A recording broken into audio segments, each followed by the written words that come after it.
पश्चिम बंगाल में कैसे जली 4000 ईवीएम, 10 मिनट में राख हुआ 10 विधानसभा सीटों का डेटा। बंगाल के मंत्री ने ही खोला सबसे बड़ा राज। चुनाव आयोग पर भड़की टीएमसी। सरकारी बिल्डिंग के तीसरे फ्लोर पर आग लगी, फिर 7वें 8वें फ्लोर पर रखी ईवीएम कैसे जली। विपक्ष ने चुनाव आयोग पर उठाए सवाल। ईवीएम के जलने पर घिरी बीजेपी।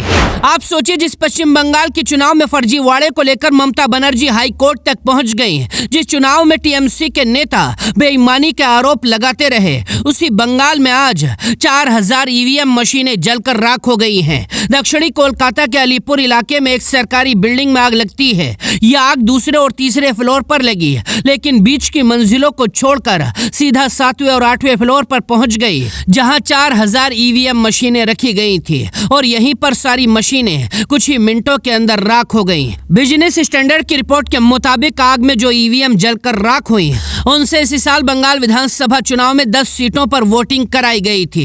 इधर ईवीएम के राख होने के बाद विपक्ष आग बबूला हुआ। उधर विपक्षी नेताओं ने बीजेपी और चुनाव आयोग पर बंगाल चुनाव में फर्जीवाड़े के सबूत जलाने का आरोप लगाया। इधर बीजेपी के ही मंत्री ने ऐसा दावा कर दिया, जिसने कई सवाल खड़े कर दिए हैं। बंगाल में बीजेपी की सरकार बन चुकी है। सत्ता में आने के बाद से ही बंगाल की राजनीति में हड़कंप मचा हुआ है। जैसे ही आग लगने की खबर मिली, बंगाल की नई सरकार के मंत्री कौशिक चौधरी तुरंत पहुंच गए। सारा नजारा देखने के बाद मंत्री साहब ने खुद ही कह दिया, ये आग साजिश के तहत लगाई गई हो सकती है। ये देखने में कहीं से भी सामान्य आग नहीं लगती है। पहले आप बीजेपी के मंत्री का बयान सुनिए, उसके बाद विपक्षी नेताओं ने कैसे चुनाव आयोग को घेर लिया है वो बताएंगे। बंगाल के मंत्री कौशिक चौधरी ने खुद बताया, आग में लगभग 4000 ईवीएम नष्ट हो गई हैं। इन मशीनों का इस्तेमाल बंगाल में इसी साल हुए विधानसभा चुनाव के दौरान 10 विधानसभा सीटों पर किया गया था। मंत्री जी ने साफ कहा, ये सामान्य आग नहीं लगती,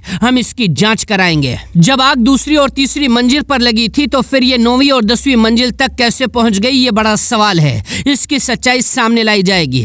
अब सवाल यह है, अगर ये आग सामान्य नहीं है, तो फिर इन 4000 ईवीएम के जलने से किसको फायदा होगा। ममता बनर्जी की टीएमसी ने लिखा, चुनाव आयोग हमेशा सवालों से बच नहीं सकता। ईवीएम और सीसीटीवी फुटेज को सुरक्षित रखने के लिए पहले अदालत का दरवाजा खटखटाया गया था, फिर ऐसी घटना कैसे हो गई। क्या ये सिर्फ एक हादसा था या अहम सबूतों को मिटाने की सुनियोजित कोशिश की गई है। कांग्रेस से लेकर आम आदमी पार्टी तक ने इस घटना को लेकर सवाल खड़े किए हैं और बीजेपी से सवाल पूछा है। अब सवाल यह भी है, जिन 10 सीटों की ईवीएम जलकर राख हो गई, वो कौन सी विधानसभा सीटें थी।